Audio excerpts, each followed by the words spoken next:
Well, hey everybody, we're back with a little more Beatrix Potter, and today we're going to do the second book in the series called The Tailor of Gloucester. That's how you say it, or that's how you kind of should say it. I lived nearby there when I was a young man in England, and so yeah, I lived near Gloucester.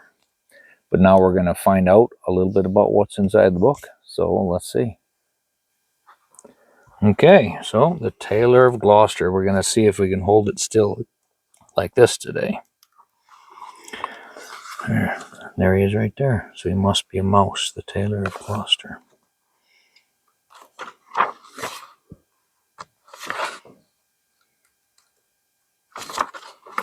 The Tailor of Gloucester by Beatrix Potter.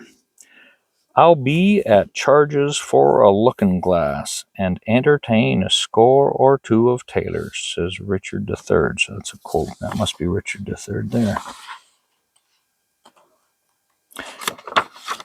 And when was it written?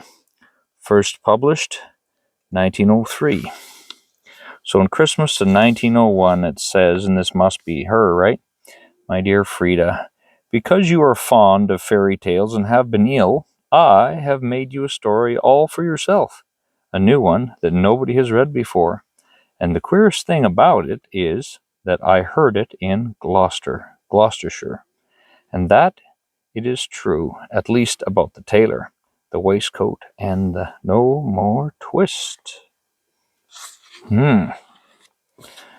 Oh, well, maybe the tailor is a tailor, not a mouse, right? Because there is a man sitting there and he's sewing. He's got a needle in his hand. He must be sewing something. The Tailor of Gloucester. In the time of swords and periwigs and full-skirted coats with flowered lappets, when gentlemen wore ruffles and gold-laced waistcoats of, oh boy, potasoy and taffeta, there lived a tailor in Gloucester. He sat in the window of a little shop in Westgate Street, cross-legged on a table, from morning till dark. All day long, while the light lasted, he sewed and snipped, piecing out his satin and pompadour and lustering. Stuffs had strange names and were very expensive in the days of the Tailor of Gloucester. That's for sure. But although he sewed fine silk for his neighbors, he himself was very, very poor. A little old man, in spectacles, with a pinched face, old crooked fingers, and a suit of threadbare clothes. He cut his coats without waste, according to his embroidered cloth. They were very small ends and snippets that lay about upon the table. 2 narrow breadths for naught, except waistcoats for mice, said the tailor. One bitter cold day, near Christmas time, the tailor began to make a coat of cherry-colored, corded, silk embroidered, with pansies and roses, and a cream-colored satin waistcoat trimmed with gauze and green. Green what? That looks like mice. Green worsted chenille for the mayor of Gloucester. Well, that looks pretty. The tailor worked and talked to himself. He measured the silk and turned it round and trimmed it into shape with his shears.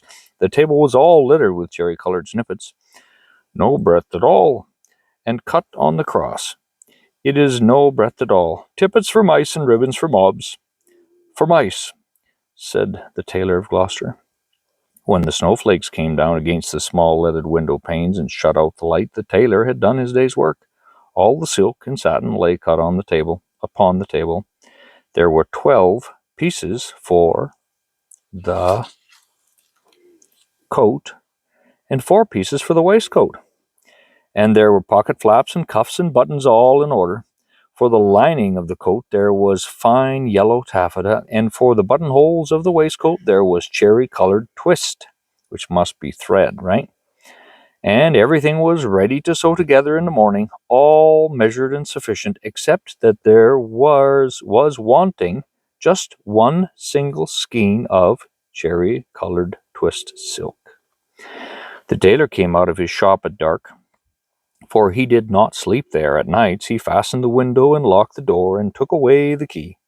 No one lived there at night but little brown mice, and they run in and out without any keys. There he is leaving. And all those pieces all laid out ready to sew. There he is walking home in the cold dark. For behind the wooden wainscots of all the old houses in Gloucester there are little mouse staircases and secret trapdoors, and the mice run from house to house through those long, narrow passages. They can run all over the town without going into the streets.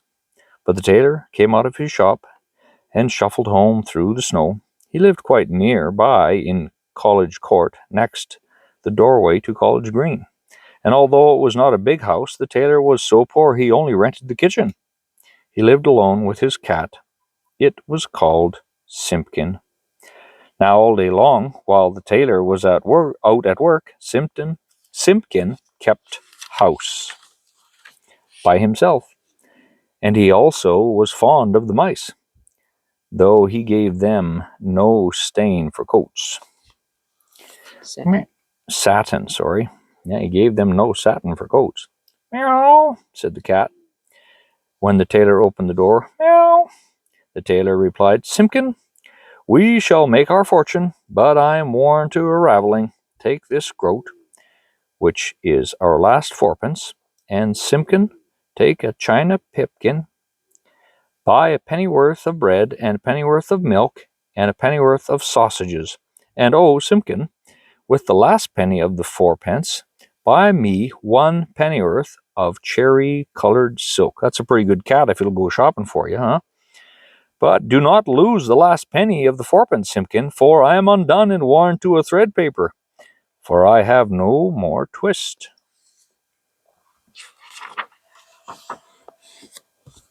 Then Simpkin again said, meow, and took the groat and the pipkin and went out into the dark. The tailor was very tired and beginning to be ill. He sat down by the hearth and talked to himself about the wonderful coat. I shall make my fortune. To be cut bias, the mayor of Gloucester is to be married on Christmas Day in the morning, and he hath ordered a coat and an embroidered waistcoat. Did I read that right? He hath ordered a coat and an embroidered waistcoat to be lined with yellow taffeta, and the taffeta sufficeth. There is no more left over in snippets that will serve to make tippets for mice. Then the tailor started, for suddenly, interrupting him from the dresser at the other side of the kitchen, came a number of little noises. Tip-tap, tip-tap, tip-tap, tip. Now what can that be? Said the tailor of Gloucester, jumping up from his chair. The dresser was covered with crockery and pipkins and willow-coloured pattern plates and teacups and mugs. The tailor crossed the kitchen and stood quite still beside the dresser, listening, peering through his spectacles. Again from under a teacup came those funny little noises. Tip-tap, tip-tap, tip-tap, tip. This is very peculiar, said the tailor of Gloucester, and he lifted up the teacup, which was upside down. There he is over there looking, bent over and searching. Ooh, look at that. That's probably who's in there, huh? Out stepped a little live lady mouse and made a curtsy to the tailor. Then she hopped away down off the dresser and under the wainscot. The tailor sat down again by the fire, warming his poor cold hands and mumbling to himself, The waistcoat is cut out from peach-coloured satin, tambour stitch and rosebuds in beautiful floss silk. Was I wise to entrust my last fourpence to Simpkin? 1 and 20 buttonholes of cherry-coloured twist. But all at once from the dresser there came other little noises. Tip-tap, tip-tap, tip-tap, tip. This is passing extraordinary, said the tailor of Gloucester. And, turning over another teacup, which was upside down, out stepped a little gentleman mouse and made a bow to the tailor.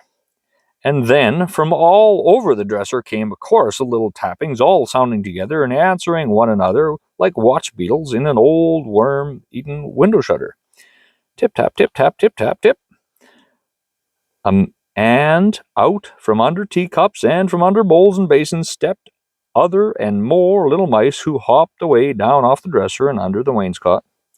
The tailor sat down close over the fire, lamenting, 21 buttonholes of cherry-colored silk. It's funny he's worried about the silk when he's got so many mice in his house. Don't you think that's a little funny?